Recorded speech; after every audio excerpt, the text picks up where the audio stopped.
Selamat datang di channel Trading for Better Life. Hari ini IHSG naik 0,24% ke angka 6.831. Dan di video ini saya coba menganalisa satu emiten yang laba bersihnya masih meningkat 31% di semester 1 ini. Semoga analisa yang diberikan ini bisa bermanfaat dan membantu teman-teman dalam mengambil keputusan.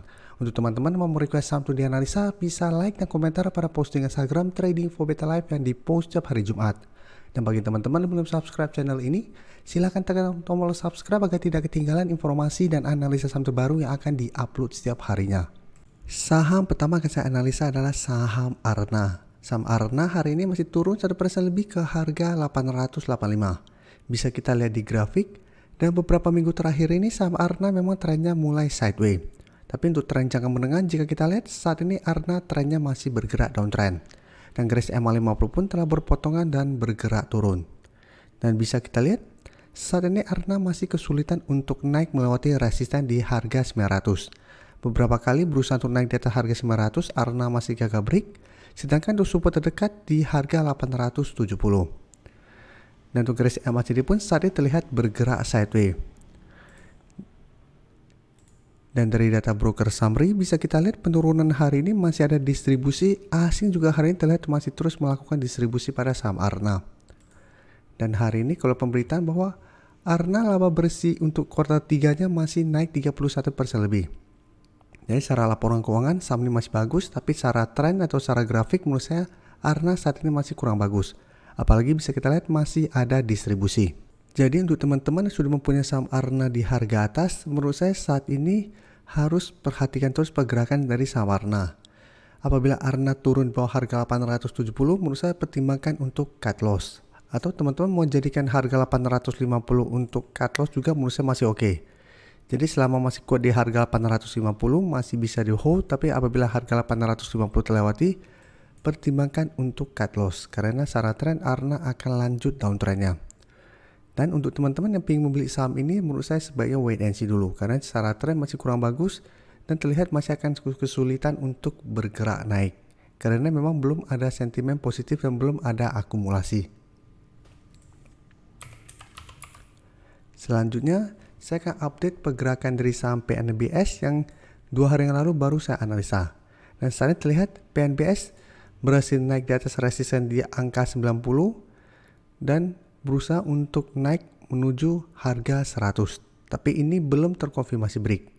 Jadi hari ini PNBS masih naik 5% lebih ke harga 94. Dan secara tren bisa kita lihat saham PNBS saat ini trennya masih bergerak uptrend. Dan garis MACD pun bisa kita lihat saat ini masih bergerak naik.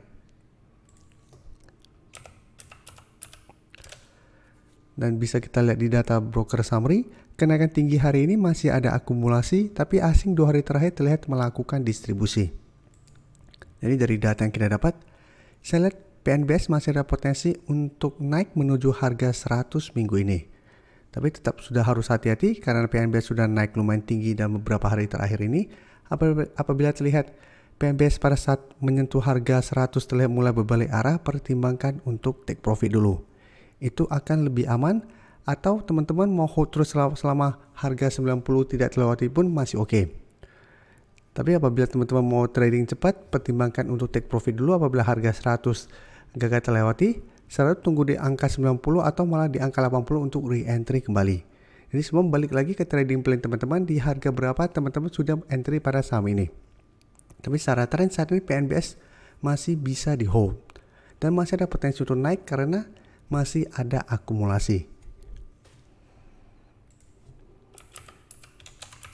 Selanjutnya saya akan coba analisa saham INDF. Yang bisa kita lihat hari ini INDF masih naik 1% lebih ke harga 6.125. Dan 1 minggu terakhir jika kita lihat saham INDF trennya masih sideways, tapi untuk tren jangka menengah pun saat ini trennya masih bergerak sangat downtrend. Tapi jika kita lihat saat ini INDF masih kuat berada di atas zona support di 6.000 sampai 6.100. Sedangkan resisten terdekat saat ini di 6.150. Karena beberapa kali mencoba untuk naik di atas harga 6.150, INDF masih gagal break. Dan untuk garis MACD saat ini masih bergerak naik. Tapi kita bandingkan dengan saudara dia, yaitu saham ICBP yang kemarin baru saya analisa, bisa kita lihat ICBP secara tren lebih baik daripada INDF. Karena bisa kita lihat Hari ini ICBP masih bisa rebound atau bertahan di garis EMA 150. Sedangkan INDF bisa kita lihat saat ini berada jauh di bawah garis EMA 50 150.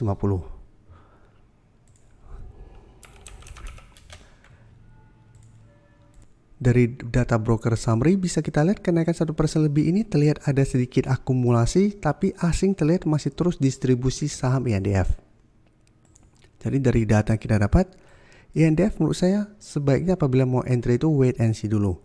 Paling aman adalah tunggu INDF berhasil naik di atas harga 6.150 baru teman-teman coba entry dengan target jangka pendek di garis EMA 50 yang saat ini di 6.300. Atau bisa coba spekulatif buy dengan tunggu di support di angka 6.000. Jadi bisa buy on breakout apabila berhasil naik di atas harga 6.150 dengan target jangka pendek di 6.300 atau tunggu kembali di harga 6.000. Apabila INDF menyentuh harga 6.000 masih bisa bertahan, bisa coba entry. Tapi ingat, pertimbangkan untuk take profit apabila terlihat INDF masih gagal break garis EMA 50. Karena selalu saya jelaskan, selama masih gagal break kedua garis EMA ini, sebuah saham trennya cenderung akan melanjutkan penurunan. Jadi sebaiknya hanya swing trade. Berikutnya saya coba analisa saham ADMR yang bisa kita lihat hari ini naik 1% lebih ke harga 1.735. Dan secara grafik jika kita lihat saham ADMR saat ini memang sudah mulai terlihat melemah karena sudah turun di bawah garis EMA 50 150. Untuk garis EMA 50 saat ini di angka 1.780, garis EMA 150 di 1.760. Dan terlihat hari ini ADMR sempat turun menuju harga 1.630 dan pada saat penutupan masih bisa berada di zona hijau. Tapi ini masih harus hati-hati walaupun hari ini terbentuk candle hijau. Apabila masih gagal naik dari harga 1.800, ADMR menurut saya masih ada potensi untuk melanjutkan penurunan. Dan garis MACD pun terlihat saat ini masih bergerak turun. Dan dari data broker summary bisa kita lihat pada kenaikan 1% lebih ini terlihat masih ada distribusi, sedangkan asing terlihat melakukan sedikit akumulasi. Jadi dari data yang kita dapat saya lihat ADMR masih ada potensi untuk mencoba naik kembali mengetas garis EMA 50 150 minggu ini sampai ke harga 1.800. Jadi masih ada potensi untuk naik menuju harga 1.800. Tapi ingat apabila ternyata minggu ini mencoba untuk naik di atas harga 1.800, ADMR masih gagal break, saya lihat ADMR masih ada potensi untuk kembali lanjut turun menuju 1.600. Jadi apabila teman-teman hari ini belum sempat entry, besok pingin entry sebaiknya wait and see dulu.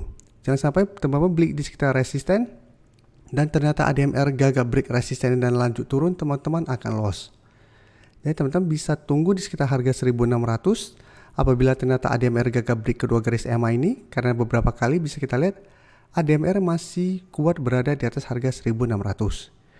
Jadi apabila gagal break, kita tunggu di support 1.600, apabila berhasil rebound bisa coba entry dengan target jangka pendek di 1.750 sampai 1.800 untuk target take profit jangka pendek. Terima kasih telah menonton video ini. Like dan share video ini bila bermanfaat bagi teman-teman, dan support channel ini dengan cara tekan tombol subscribe agar channel ini bisa makin berkembang dan bisa membantu lebih banyak orang lagi. Terima kasih.